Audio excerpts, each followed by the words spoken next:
Yeah, yeah. Delhi traffic. Yes. Should Yeah, those Bhuvna, back to you. Over to you, Bhuvna. Thank you, Madhura, and a very warm welcome and a good evening, good morning, good afternoon to people joining in from across the world. Women on boards is very close to my heart because I was part of cohort one. And when we were chatting on the WhatsApp group, people said the cohort number one is always the dearest. I can't agree more. However, coming back to the topic, which is, India has made sorry, I think somebody's India has made notable progress in enhancing gender diversity, which is known to all of us. And there is an increase in the number of boards featuring at least one woman and a rise in the number of leadership roles occupied by female leaders. But always there is, ample room for improvement as representation is just a part of the equation. But equally vital is the focus on inclusion. The Women on Boards movement, I'm calling it the movement very consciously by Aspire for Her in partnership with the US Consulate and AWE Foundation, is a significant aspect of the broader initiative for gender equality and equal representation in leader positions. And it's my pleasure to lead this program for 23-24. And Madhura, thank you so much for the opportunity. We have today with us an exemplary line of speakers, and it's my pleasure to bring on Madhura, founder and CEO of Aspire for Her, which is a unique startup to motivate young women to enter and stay in the workforce. She's been a banker for the last 25 years and known to most of the people here on in this event. She has held leadership positions in IDFC, Standard Chartered, and ANZ Greenlace Bank. After an MBA from XLRA and electrical engineering from Jadavpur University, she was one of the 12 women across India to be awarded the British Chevening Scholarship in 2003. And I can go on about Madhura, but I'd like to hand it back to you, Madhura, to lead the evening. Thank you so much, Bhuvna. It's indeed a pride and privilege to bring to you Women on Boards 2.0 as a flagship offering of our women leaders community. Thank you for the kind introduction. But the only introduction that I care about today really is as the founder and CEO of Aspire for Her, adding 1 million women to the workforce by 2025 and 10 million by 2030. I'd first like to begin with a note of thanks to Mike Hankey and his amazing team for reposing the faith on us to change the diversity equation of the country right at the top. Thank you very much, Rob Anderson, for joining us today and for inspiring this community, not just this community, this round, but you've been doing that consistently ever since we started working with the Women Leaders community. This program would not have been possible without the active support, the active cheerleading of Brenda Sawyer and Amrita De Mello. Thank you very much for all that you do for Aspire for Her. Thank you very much, Seema Chaturvedi and our foundation for actually being the amazing catalyst that you have always been. Not just this time, but right from the beginning of our relationship with the US Consulate in Mumbai. But one person I should talk about who's actually made our week very special. Earlier this week, we celebrated our Tech for Her community at the Lula in Delhi with our amazing partners, Amazon Web Services, with their senior leadership team that had come down all the way from Seattle. It was an early Diwali for us because absolutely, we had a wonderful, absolutely wonderful address from Gloria Verbena from the US Embassy in Delhi. And it was absolutely amazing the way in which she talked about the US-India partnership, the work that Aspire for Her does, in the same breath as she talked about all the great things being done by President Biden and Vice President Harris. This was probably the first time that I found myself in the same sentence as the two luminaries, two world leaders. And Gloria was absolutely, absolutely inspiring, left us all wanting a lot more. Thank you very much again to Brenda and Amrita for making Gloria happen and for making it an early Diwali for Aspire for Her. Women on boards has been a topic very close to our hearts, not just because of the cohort that we run, but also because of the community that we're trying to build. The first program was absolutely amazing. And what the WOB 1.0, as we like to call it now, the members found themselves not just being parts of a cohort, not just being co-learners, but actually forming beautiful bonds of friendship and camaraderie. That is what a true community stands for. And I'll just give a couple of examples of what that cohort threw up for us. It did not just throw up a Jaya Janardhanan or a Jamuna Ravi or a Purnima Shenoy who went on to doing bigger things, getting board positions. A lot of you went on to winning awards, getting a lot of recognition. But I think what is the best manifestation of the success of the cohort is that from the first cohort, we have Bhuvna Subramaniam, who's actually come in to lead this cohort for us.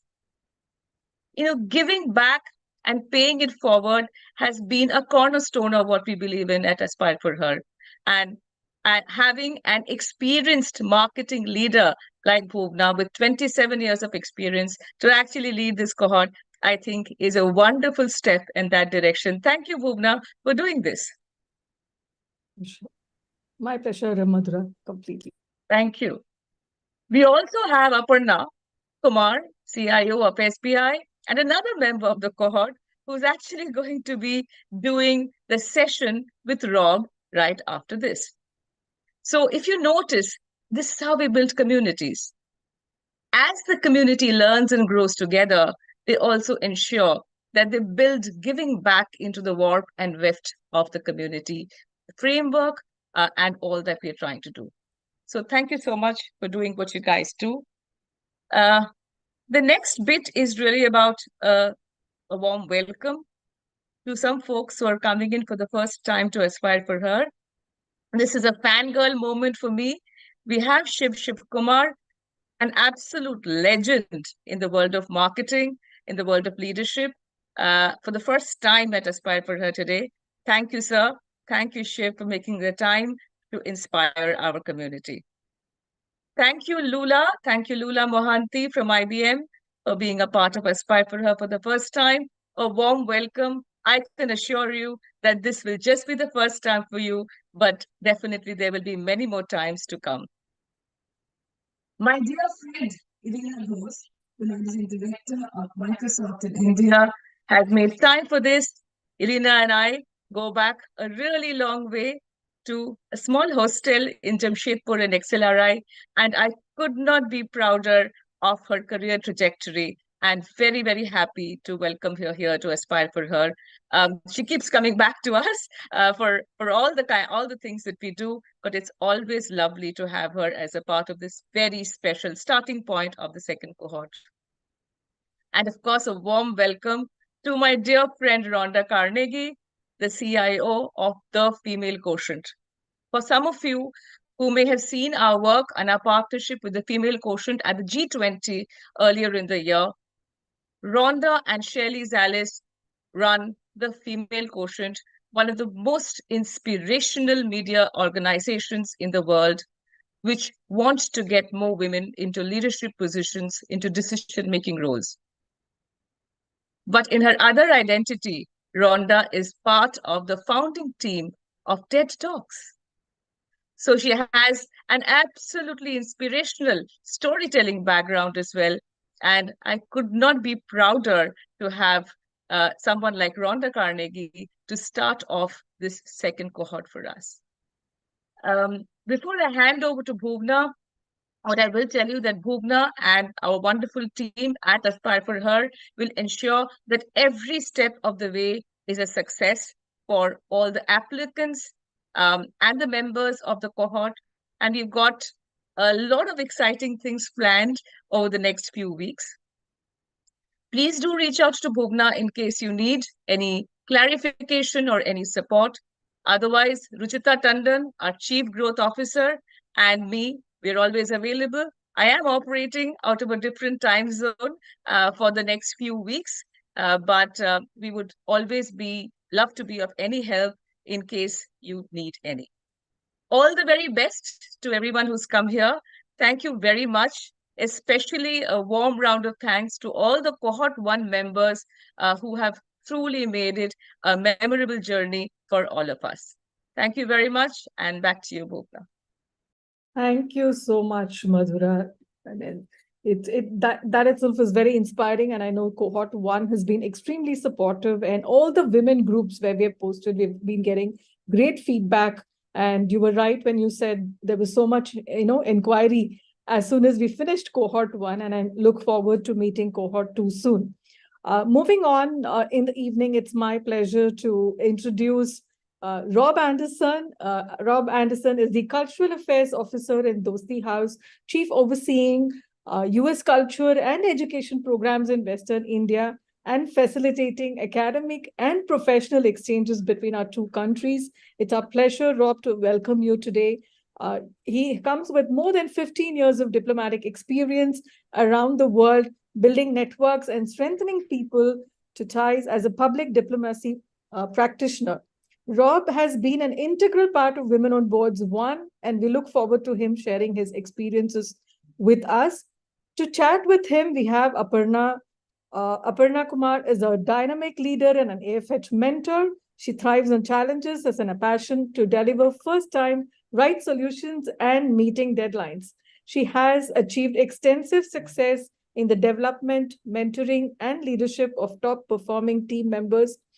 A customer-focused, visionary, and highly experienced IT leader with over 26 years of experience in enabling business processes to enhance customer experience and achieve customer delight using technology.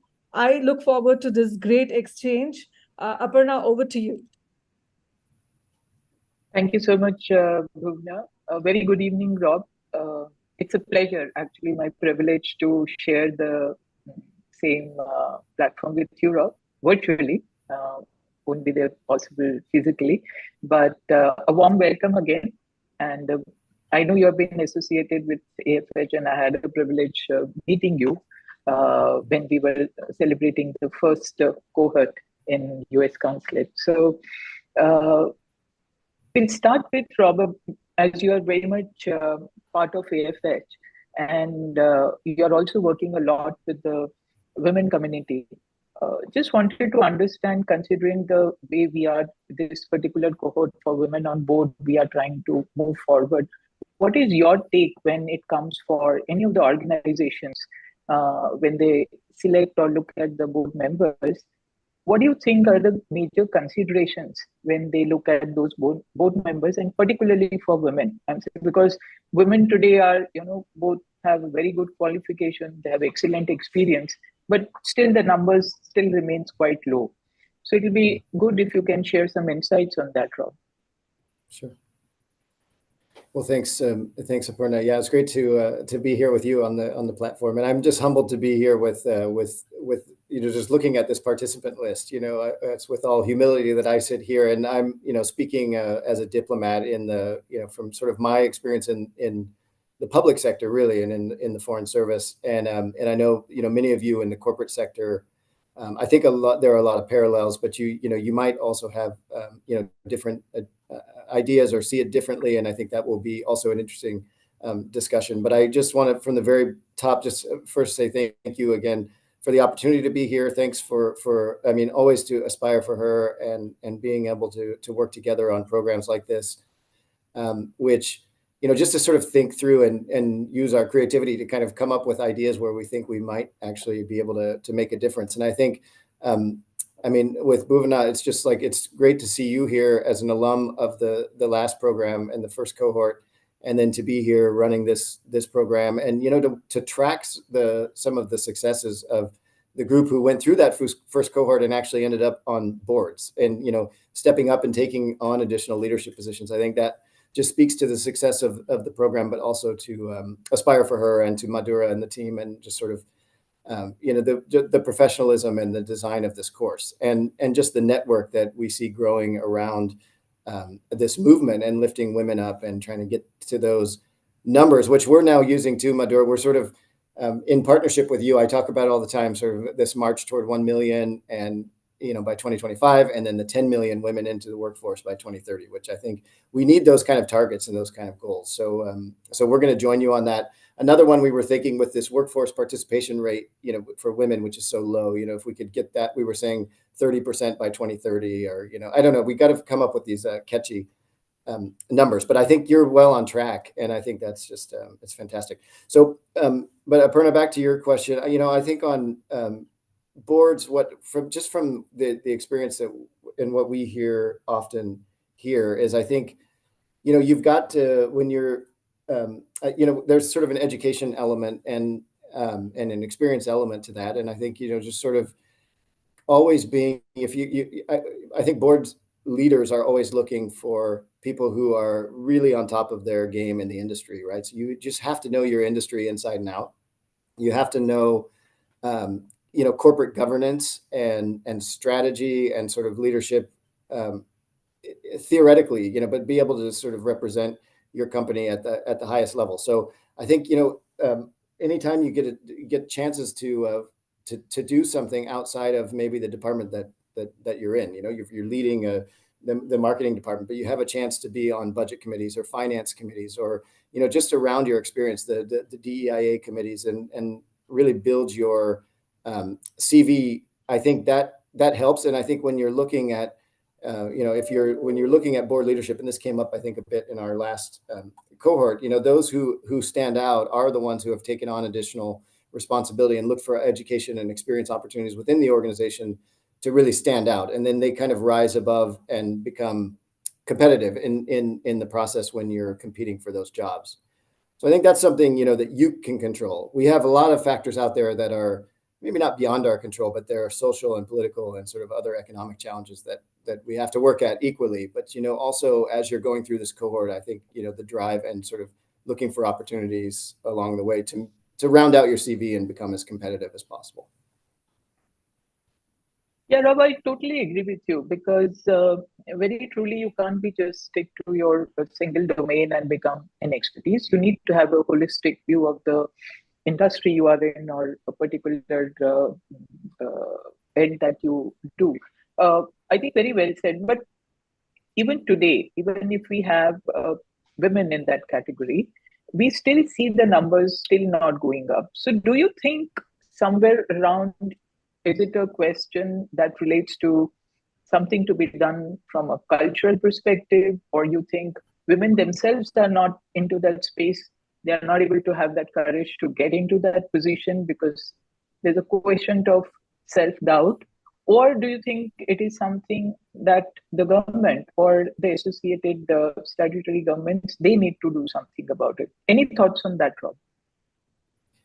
Yeah, I think, maybe all of the above. I think, there are certainly traditional, and this is not unique to India. We face in the US as well, and I'm sure Ronda or others who are here and who have come up in the corporate sector in the US, can also, there's very much social pressures and family pressures at home. And I think that, I remember once working with somebody who was developing young women political leaders, and they were talking about running for office and how do you sort of groom women to run for office and get involved in government. And, it wasn't that they were not electable. It was just that they just weren't there, in the numbers. So women are actually being elected for office, at least in the US, at an equal rate as men, but they're just not there running. And I think there are so many factors along the way that, you have to start at a young, somewhere. You can't just run for national office. You've got to start on the school board, and then you've got to be on the, your water board in your community, and,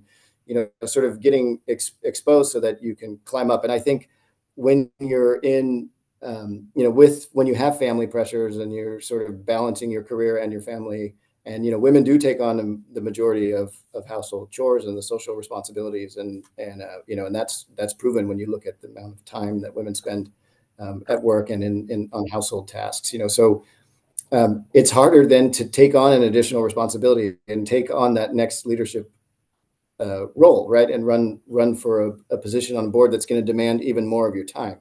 So I think there are those social pressures, but I also feel like there are, and I've heard from women who are kind of in this world and they're on boards that it's still very much an old boys club. And I think this is, not unique to India, but here in India, I hear that there's, and you have a lot of men who are retired on, or, they have time, and they're on these boards and they've served their careers and they've been either in corporate world or in IAS or, wherever, and they're there, and then they'll, decide on a whim, like, okay, let's do our next board retreat in Odisha and we'll play golf and we'll go, and so they can sort of just go away for the weekend. And then you have like a working woman on the board who's still in a management position and running family, and just can't kind of play in that club. And it just it's an additional challenge. So I think there are also, structural problems on boards, and that's not everywhere, but there are examples of that. The other thing I would say is, you hear, I think there's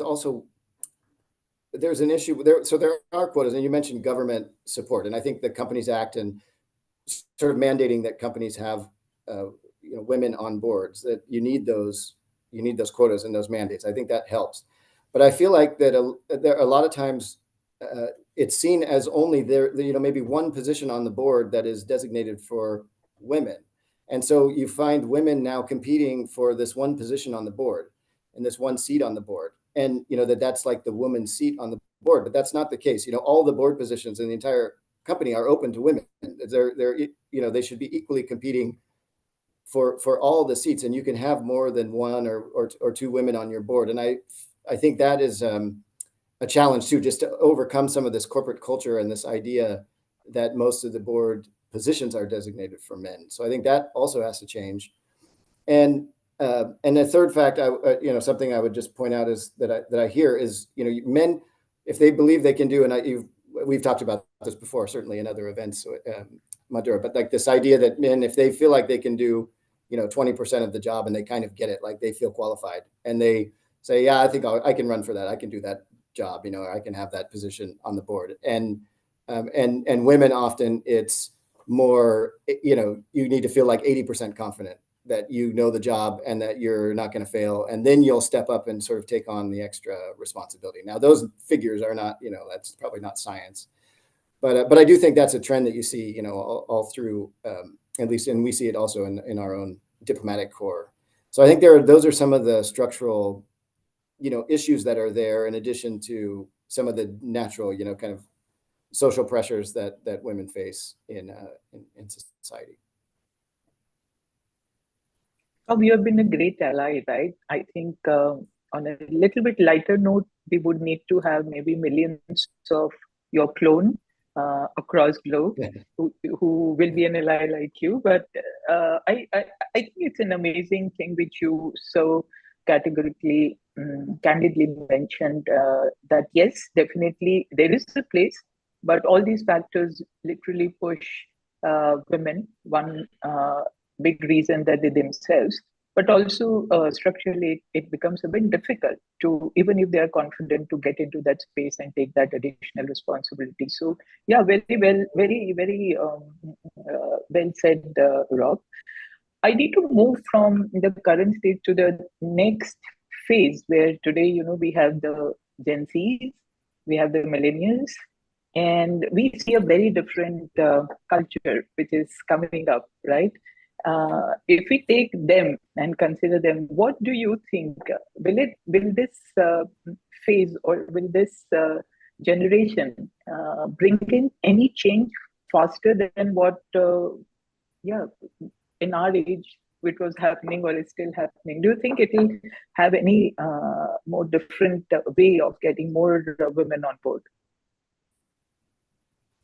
Yeah, that's a great question. I would love to hear from others. I hope we can talk about this more, this evening, because I think it's I do. I mean, I really think like the Gen Z group that I work with, and when I'm hiring, or the interns that I work with, I mean, I do think their perspective is just different, and they are more enlightened and more empowered. Even empowerment. There's the word empowerment.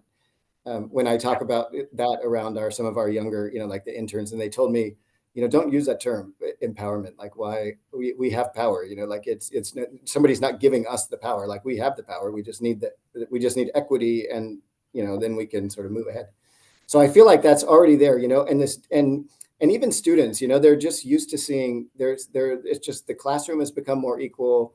The university classroom is more equal. Women are speaking up, and even some classes, there are more women than men. And I feel like even some of the corporate colleagues that we talk to, they see a real difference among youth, and I think some hope that that will change.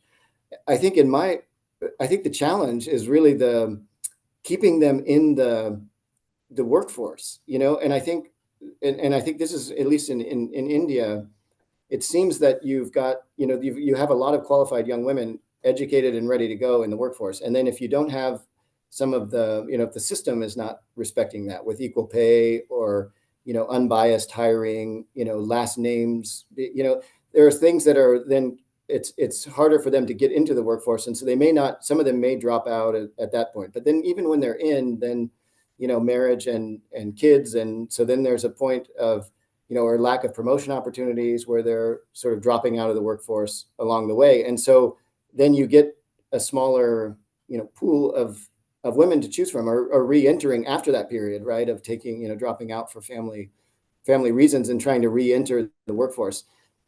We were talking to somebody the other day about and Bitsholm here, actually, in BITS Pilani has a campus here, and they actually created the first, I think, in India, MBA program for women to re-enter the workforce. So it was like an executive MBA. So if you'd been out for like 5 to 7 years, you got this MBA, and then you'd go back in. And they said that then when they tried to enter the workforce, they still could not get past the kind of HR hiring. They just couldn't get hired. And it took actually like Bitsholm leadership, sort of reaching out to companies and saying, we have these qualified women, give them a chance and value the work that they've been doing for the last 7 years, managing their families at home. And, that also counts as experience, and kind of pushing them back in. And then that's how they got into the workforce. So I think there are some of those. I think that strikes, because if we can keep these young Gen Z, these guys in the workforce, I mean, this country is going to, and the United States is going to change, India is going to change for the better. We'll definitely see a rapid change. We just have to keep them in the workforce and try to plug these leaks, in this pipeline. Oh, absolutely, Rob. Totally agree with you, because I'm also in the corporate where, we have a very defined process, and we are not biased that whosoever applies, whether it's the males or females or women, and whosoever come on board, based on the skill sets, we hire them. But I think it's very important to give that further confidence, because Gen Z already have the confidence that they can do anything and everything under the sun. I think it just need a little bit of hand-holding to give them that, yes, we are right there, just go ahead. So very valid, Rob. Really appreciate your very candid, pragmatic answers. And we definitely feel, at least in AFH, that you are our biggest ally, and we would need a lot more of you as part of our AFH. And definitely Madhura and team are doing fabulous job of getting a lot of people around it. But thank you so much for supporting us, and thank you for sparing your time today for this session. Appreciate it, Rob. Thank you so much. Thanks, Aparna. Yeah, no, thanks so much. And thanks, Madhura. It's great to be here. And I am your biggest ally, so you can always count on me, and the consulate as well. So we're definitely your allies. And I think that's an excellent point. And something else is, before I leave, it's just about mentoring, which I think is also very important in what you're doing. But I think we need more men in, to be mentors as well, to be brought in as mentors, because I think that also, right? I mean, sort of for them to understand challenges that this younger, generation coming up is facing, but also for these men to hear, but also for, opportunities and access for the new generation that these men can help provide. So I will also be your ally there and help you and recruit as many men mentors as I possibly can. So thanks very much. Thank you so much. Appreciate it. And best of luck. Thank you. Thank you so You'll much. see a lot of men Thank in you. this round, Rob. I can assure you that. All right. Thank you. Thank you. Over to you, Bhuvna. Thank you, Aparna. Thank you, Rob. Great insights in terms of, not just the corporate mindset, but changing the mindset of women as well in terms of, upskilling themselves or, taking on additional assignments, rich assignments and D&I portfolios, so many things to learn and take on. Now, I would like to call, is Seema still around? Because she said she's going to come back. Seema, are you there? No, I think she had to drop off. She will come back and we will move on to the next session. Shiv is logged in. Shiv, would you like to go next? Yeah. Hi. Okay, wonderful to see all of you here. Thank you very much for this invitation.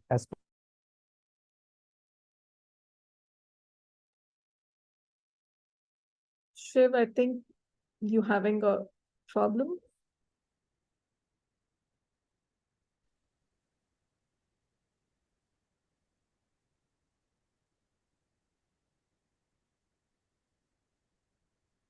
We'll just give him a few seconds.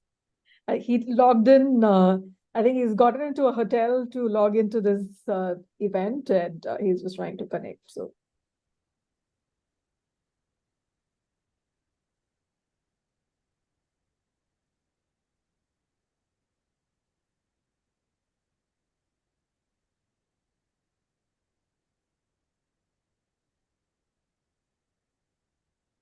Okay, I think he's logged off. Do we want to? I think I'll bring Shiv in a little later. Maybe we can move to the next section, which is three great women, I should say, being on the panel. It's my pleasure to introduce the esteemed panel of women leaders, Irina Ghose, Lula Mohanty, and Ronda Carnegie, who have not only shattered glass ceilings but have also paved the way for a future where leadership knows no gender boundaries. Their accomplishments, dedication, and unwavering commitment to their respective fields stand as a testament to their exemplary leadership. Join me in welcoming them with the respect and admiration they so rightfully deserve as we embark on this enlightening and empowering conversation. Welcome, Irina, Ronda, and Lula. Thank you. So happy to be here. Thank you. It's lovely to be. And it's a complete delight to be here with all of you. I was listening into the previous sessions, golden nuggets, and it's always so endearing hearing the encouraging things people are saying. Thank you so much. Thank you. I'm a big fan of all three of you. So I'll kind of now, turn the tables and start asking the questions. Irina, we'll go with you first. You've been, a great partner to Aspire for Her, and you know what we do here. And Women on Boards is one of the prestigious programs. But however, on your side, what inspired you to become involved in advocating for more women on corporate boards, and what motivates you to continue this work? Thank you so much for asking that. And I must say that I come from a background which might be resonating with a lot of people listening and being a part of this call as well.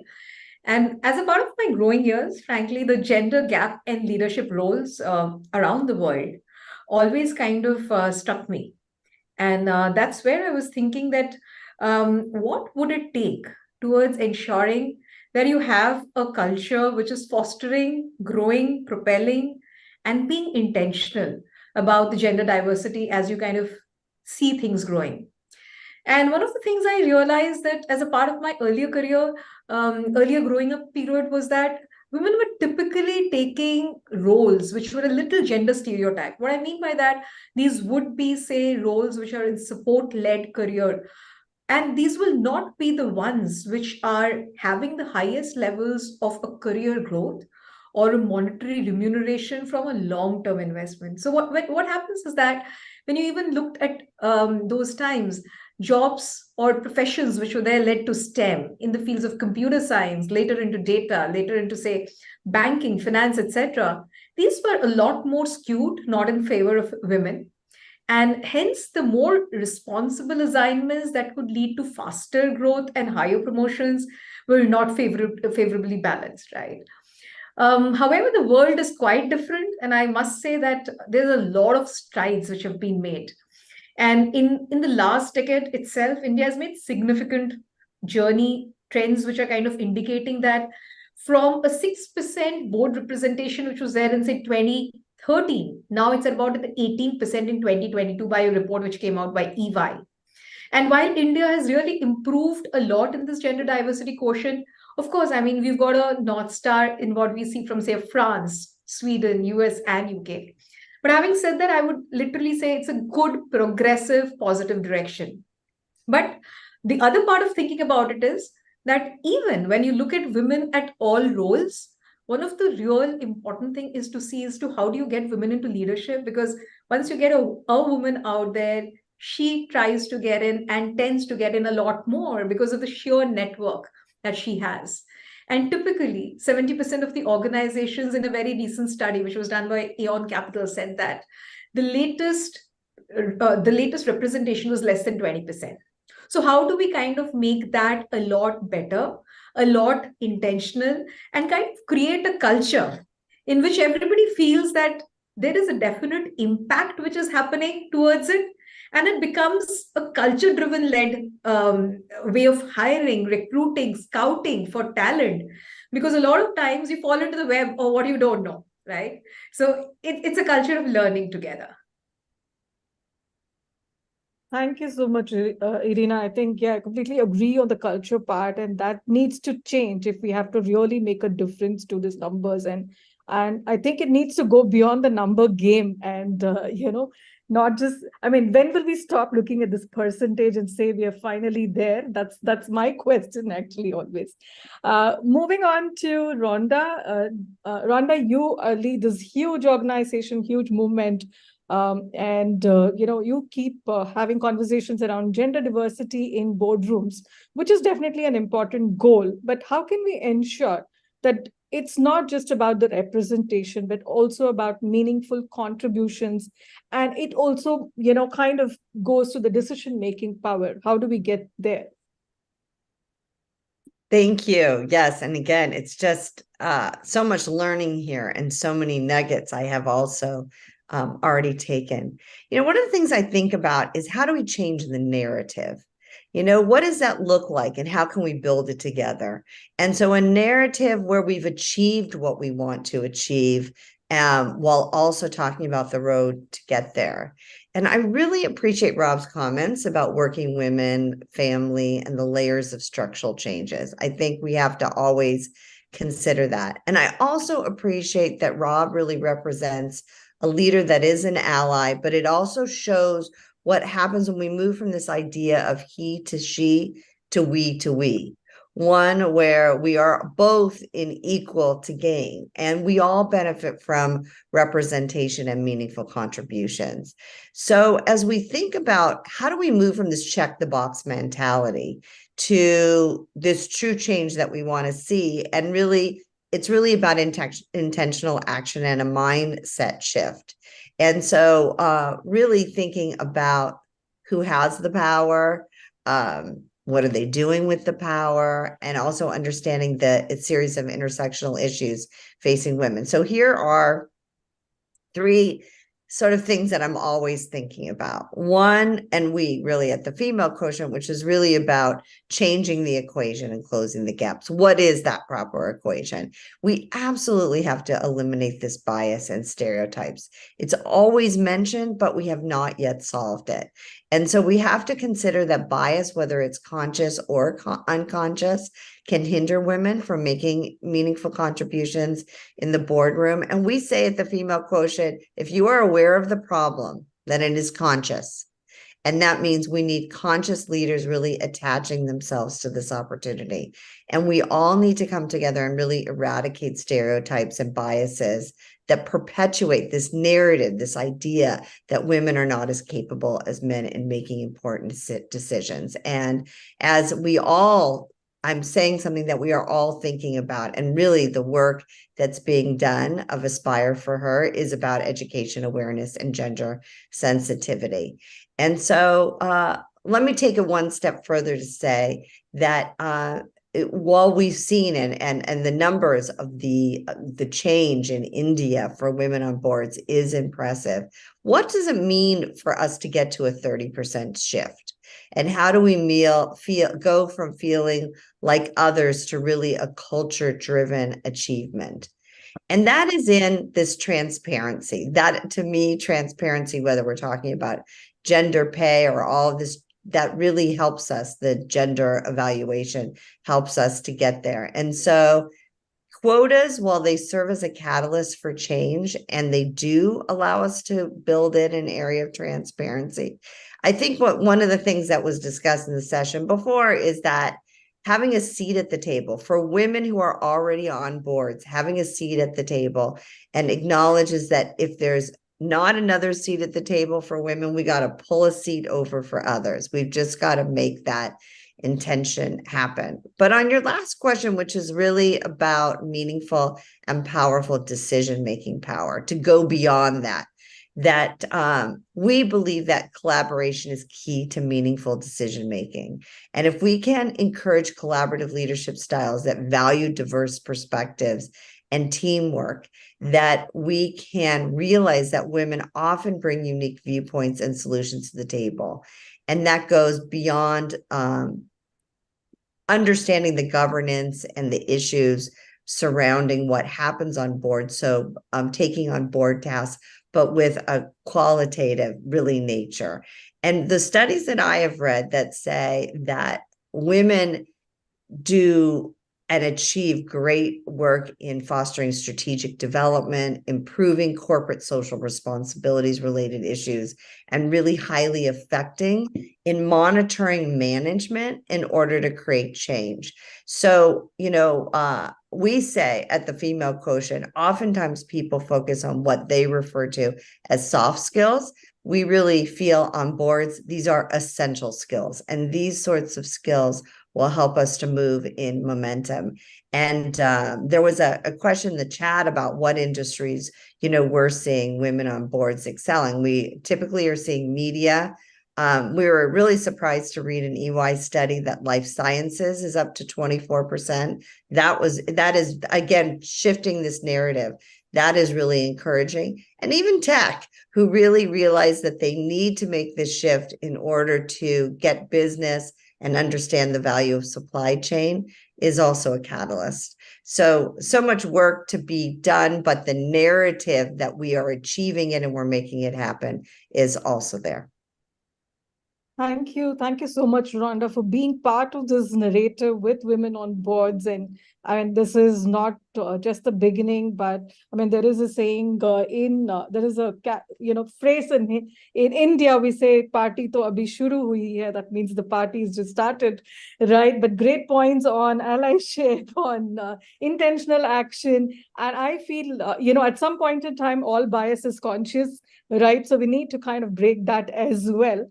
And I think both Rob and you mentioned about mentorship, and that takes me to a great mentor I know, which is Lula. She's been my mentor in IBM, and she mentors many, many women across her journey. Lula, welcome. And question to you is on mentorship and sponsorship do play a crucial role in not just board positions, but career advancement at any level. So how can women seeking board positions connect with mentors or sponsors who can support their journey, and what would that support look like? Okay, Bhuvna, inevitably, when there's party, you think of me. So it sets a reputation. But all right. First of all, it's such a pleasure to be here. Look, I'd always heard about Aspire for Her and the Female Quotient, but I have just been so inspired in the last half an hour, just listening to people and the work that's being done. So thank you for having me. I needed to put that out first. Now, look, I think the post-pandemic economy is schizophrenic. Yeah, many people describe it in many ways. I just feel so because nobody has been able to put a finger on what's the future going to look like. But I tell you one thing is for certain, that there's a lot more focus on ESG metrics as we know them, right, for companies. And on that one, particularly on the diversity of an organization. It's only because, look, boards are considered to be conduits, right, which protect, are custodians of stakeholder value. And then things like corporate governance, things like diversity, things like policies, compliance, compensation packages. These are considered to be good to have, but not necessarily top of the agenda on many companies. So that's the reason there's so much of clout about having a real good representation on boards. And where I'm going with this is, therefore, there is a lot of opportunity for women to get on boards. Now, how do you do that? So look, from a mentorship and sponsorship, I first think there are a couple of stages before you get to that. And this is just from my personal experience when I started this journey a few years ago. I think the first one, and many have spoken about this. I mean, I heard Ronda, I heard Rob earlier. It's about first, why is it that you want to be a board member? What do you want to do? How are you going to help? How are you going to add value? Which kind of boards do you want to be on? Because these were exactly the questions I asked myself a few years ago. Do you want to be on a startup board, helping people to run startup foundations? Do you want to be on NGOs? Do you want to be on industry boards? Do you want to be? So I think the first thing is, to understand why, what's your purpose? Second is, where can you add value, right? I mean, we've heard that in the past, and I think it's cliched. If you want to be a member in a board, it has to, align to an eminence that you have. If you are aligned, if you want to be a board of, let's say, a financial sector company, my good friend Aparna is here, you need to be a domain experience. You need to add value to that conversation. If you want to be on a board that talks about digital transformation, so on and so forth. So I think the first stage is being very clear about why you want to be on a board and what you think is the value you're going to bring to the board. I think then the second one, for those of you who aspire to do that, is to get assertive about actions. What affirmative actions are you going to take to make sure that you have this board journey come to fruition? For example, there's a lot of professional services companies today who offer you education, network, etc., etc. I actually found out several years ago that in some cases, you need to be board certified. There's a course, there's a curriculum, there's acumen development. So I would encourage everybody that there is a lot of education out there that you want to get onto. The second thing is, being a part of forums that will take you closer to this network, right? So if you want to be on any particular industry board, somebody asked, the question that Ronda answered, where are the board positions? Actually, pretty much in a lot of industries, yes, healthcare, pharma, IT, go on a lot more. But therefore, be a part of those, you be deliberate about the formats, the networks that you're going to build, because that's how you will understand a lot more and make the right bridges, right? And then that comes to the third thing, which is that's where you seek your sponsorships and mentors, right? I would tell you there are two things that I had done several years ago. Number one is it's as much about internal mentors and sponsors as it's about external. I think the first point is, the first step is by starting to be vocal, telling your own company that I aspire to be a board member. Because you would need a versatile experience even when you're in organizations, a rounding up, if you will. Not just an industry. How do you run operations? Understanding of corporate strategy, corporate governance, organizational structure, so on and so forth. So I think it's important to get that internal sponsorship to get this experience that prepares you to be a mentor, as much as then, hanging out with the right communities, the right networking events, the right professional companies to help sponsor your case, as and when you are ready to take that on. So, Bhuvna, I hope that answers the question, but, just from how I went about it several years ago, yeah. Very well, Lula, and thanks for sharing your own journey, because that makes it a lot more relatable for everybody here. And, and great points on educate yourself with the right, courses. Yes, there is lots, and we do bring in speakers from the ICA as well to kind of ensure that the cohort goes through the, necessary skills to be board ready and line up your internal and external sponsors and be vocal. I think that's one great point, and everybody speaks about, in whichever panel women are, that be vocal. And I think that all of us need to kind of get that skill on. But paucity of time, so I'm going to kind of come to all of you with one common question, if that's all right. Could you discuss or give us what are the main challenges or barriers women face when pursuing board positions, and one tip or one strategy that has helped you overcome very effectively in these obstacles? If I can go to Irina first, Ronda and Lula, you can give me your point of view on this. Barriers, I would keep it as the visibility to opportunities and what really suits the strengths and the contribution that you can make the biggest amount of a value add to. So if you can find a mix of this, that is the best one. What was the second question? How did you overcome any of these barriers that you have faced? Sure. I think one thing which really helps is an ability to have a very vibrant network and people who know the kind of things that you are seeking out for. And when something comes out, it's a we for we, just like Ronda said, and that really helps in the longer run. Thank you. Ronda, over to you. Yeah, I would say, thinking about what is your first board move, I think, and not thinking about it being your only board move, but really, I found in the beginning that there were companies that were seeking me out to be on a board. And I had to really think about what was that first board and the experience that I would get. And then from there, link it from there to other opportunities. So I would say it is like many things.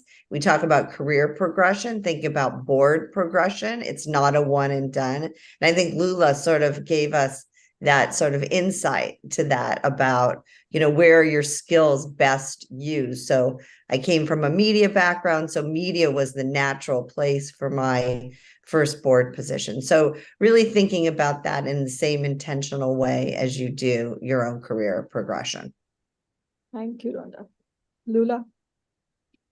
Yeah, I think the practical challenges, you cast your net very into the same community. When you start to think about women in board, you go back to the CEO circles. And fundamentally, we know that's a problem. We know that there aren't enough women in senior leadership positions. So that actually is a practical problem, right? You may be the best in your field, but if you're not already a CEO or somebody who's extremely visible, it is a practical challenge. But I also feel it's aspirations. It's only now that women are starting to think about becoming CEOs. So boards is still a distant aspiration. So I think, sometimes when you want it, the universe, conspires around it. But I feel it's about aspiring for, that could be. And I think Ronda said it very well, because it is a progression. Even when I was first wanting to get this done several years ago, it was like, don't think this is the end of it, right? There's something to be said about tenure of women in boards, but that notwithstanding, I think people have to be deliberate about this is going to be a board progression. And when you're signing up for it, sign up for the time commitment it would take. Yeah, that's all I would say. Thank you. Thank you so much, Irina, Ronda, Lula. It's been absolute pleasure. And I'm sure this audience and us, we can go on and we would love to hear you for another hour easily. And I hope we get the opportunity to host you for another panel like this once again. But thank you so much for your time and for those nuggets that we can take home today. Thanks a ton. Thank you, Bhuvna. It was lovely to meet with you, Irina and Ronda, and everybody else in the panel. Okay. Thank you. Now I need to bring on the man in Delhi traffic, Shiv Shivakumar. Well said. Yeah, so Shiv is really dear to me, I should say, because he's never said no, for whatever I've asked, whether it's like a quote or responding to his, very eagerly, I would respond to his LinkedIn posts every Monday that he puts out his learnings. And, Shiv, welcome. He's a Bangalore-born leader and management thinker. He's currently the group executive president. And he was with handling corporate strategy at Aditya Birla Group. He was a chairperson and chief executive officer at PepsiCo. He started his career in HUL and spent 19 years in sales, marketing, and general management positions. He's held more than 10 board positions. I think, Shiv, your bio is very long for today's evening. We will definitely get there. But it's my absolute pleasure to have you here, and over to you. Thank you. I think I have 12 minutes. I'm at 7:27, and I promise all of you that I'll finish by 7:39. Point number one, this topic of women on boards is one of the most defining topics or issues of our time. For all organizations, this is a must do. It is not a tick in the box. It is a must do. There's absolutely no doubt in my mind. This is as serious as climate. This is as serious as digitization. This is as serious as privacy with technology. Any of those big topics that you think about, it's exactly in the same league. That's my first point to you. Second, women are big decision makers as consumers for the family. 70% of the decision making in Europe on products and services is done by women. 80% in America is by women. And India, the number is not too far away. It's pretty high. India had 6% of board members in 2013. Today, it's 18%. We've tripled what we had 10 years ago, but that's not good enough. I think we can easily double from where we are in the next 3-4 years as we see more and more talented women coming through the pipeline. Now, for years, we've said that our intake is the problem. This is a logic we've used in many a company. Let me give you stats on intake today in India. If you look at school-going girls, we have today 120 million girls going to school. We have 135 million boys going to school. So that gap is very, very narrow. You look at college, we have 17.9 million boys going to college. We have 15.3 million girls going to college. Again, that gap is very narrow. And if you take business school, specifically MBAs, in the top 10 business schools today, in many of the schools, women representation is more than 40%. And in Wharton, it's as high as 55 to 58% today, this year. So the intake is not a problem anymore. Okay, that's something which we should lay to rest as an issue. Okay, so what then is the issue? In my book, the issue is that all CEOs understand this topic of women on boards or women in senior management positions, but all of them underestimate it. They understand it, but underestimate it significantly.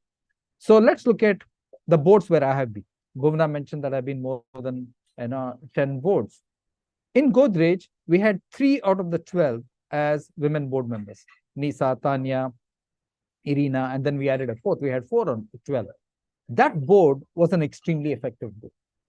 Okay, in IIM Udaipur currently, we have 4 out of 12 who are board members, more than 30%.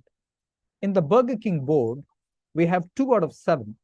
Okay, again, more than 30%. So I have personally seen that every time we have more than 30% representation on a board, and that is women, that board tends to be far more effective and far better than most other boards that I've been on. In Nokia, 40% of my management team was women. In PepsiCo, 40% of my management team was women. And in Aditya Birla Group, in the strategy team, 60% were women. A lot of people tend to think that women cannot do these type of roles. I think women in India have broken the banking barrier, the technology barrier, and at least in ABG, they had also broken the strategy barrier. What are my lessons of working on boards with women and working as colleagues with women, both in Nokia and PepsiCo and other companies?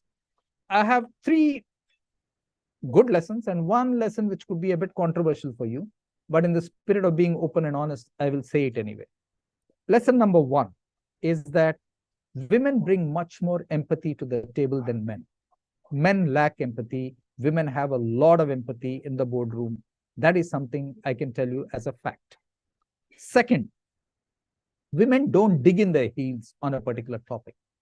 If we give women new data, new logic, then they're happy to shift position. On the other hand, men see it as a weakness to change position in a board meeting. Once they've said something, they would like to stick with it come what may, irrespective of new evidence or whatever it is.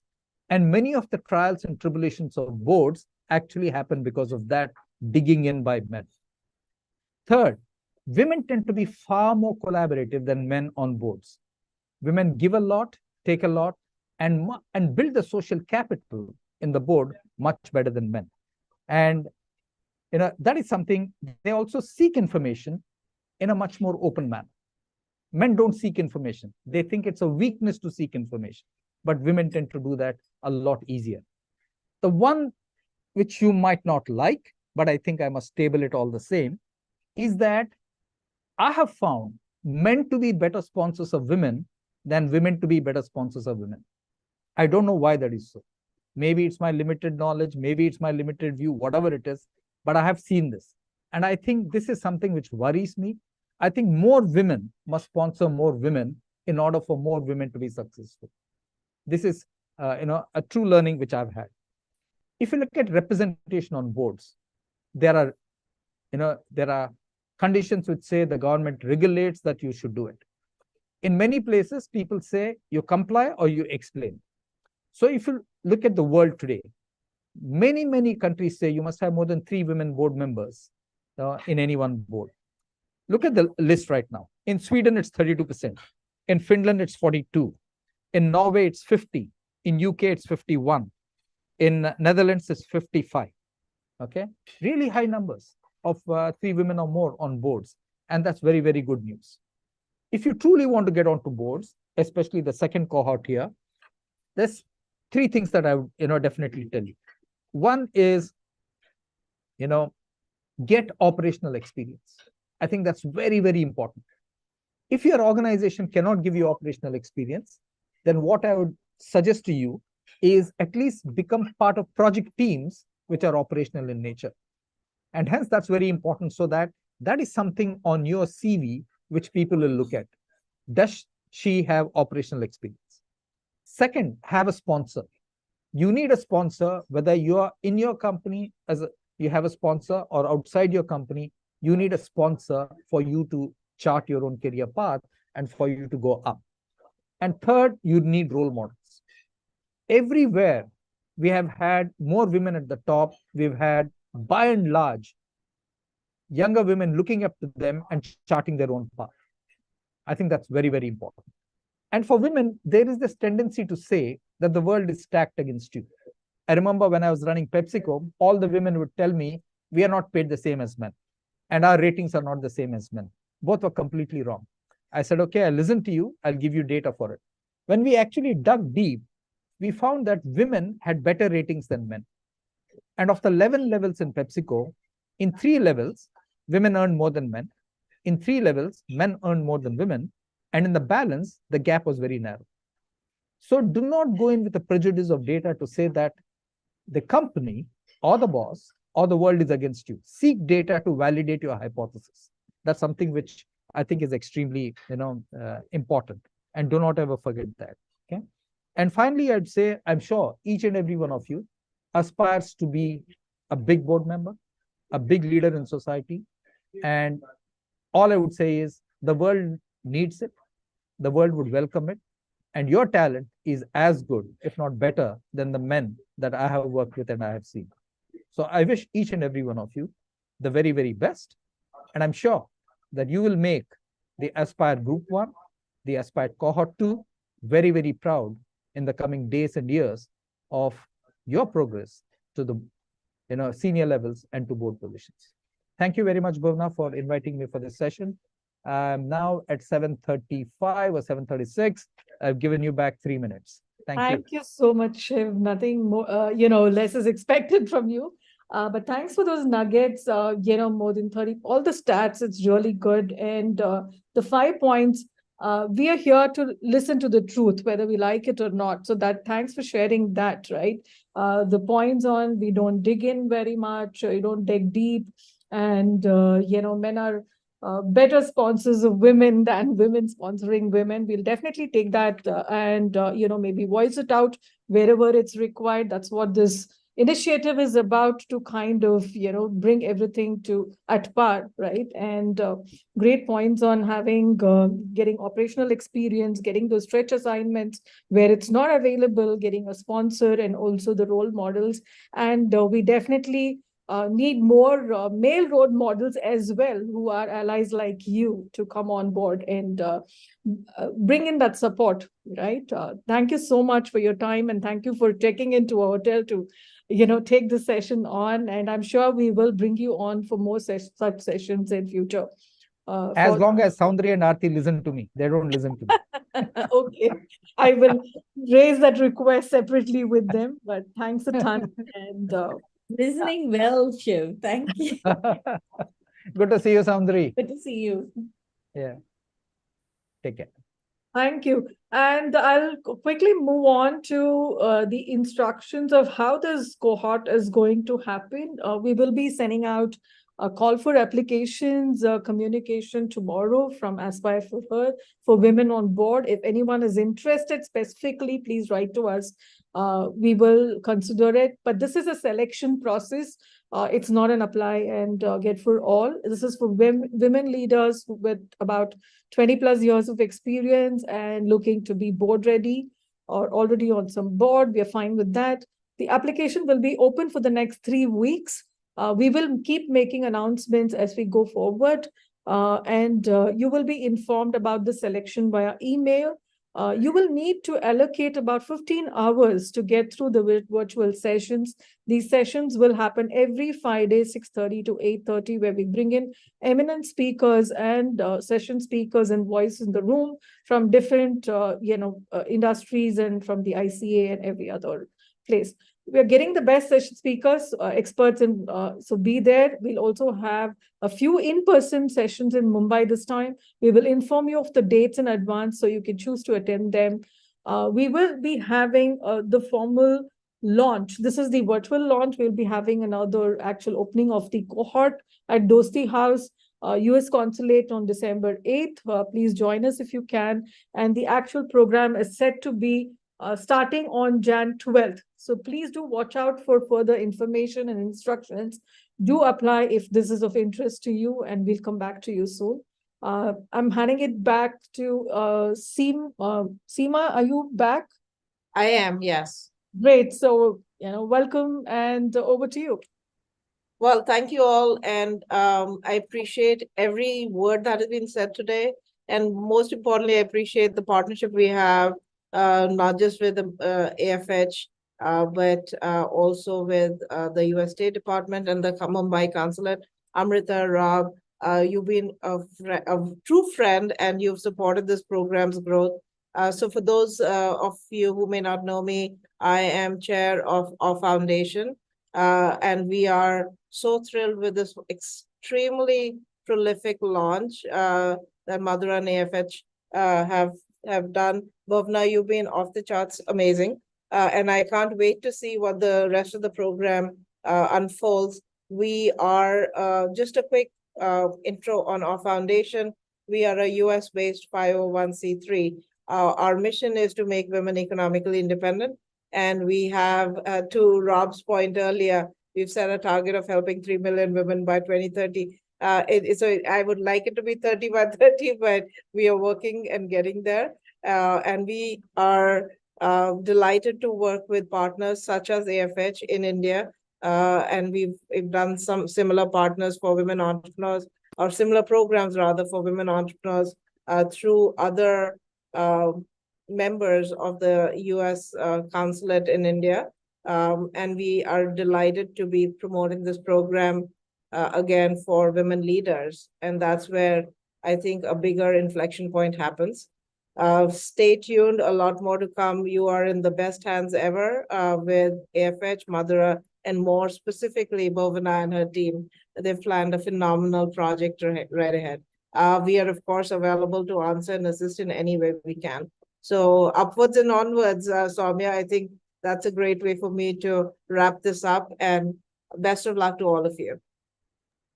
Thank you so much, Seema, for coming in and joining us. I look forward to meeting you in December in person.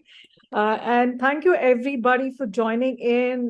We are a little over, but for all good causes. And I look forward to a great Women on Boards cohort 2.0. Thank you to all the partners, to the participants, and our continued support from all the women leaders here. Thanks, and have a great evening and a lovely weekend. Thank you. Thank you so much. Thanks, everyone. Bye-bye.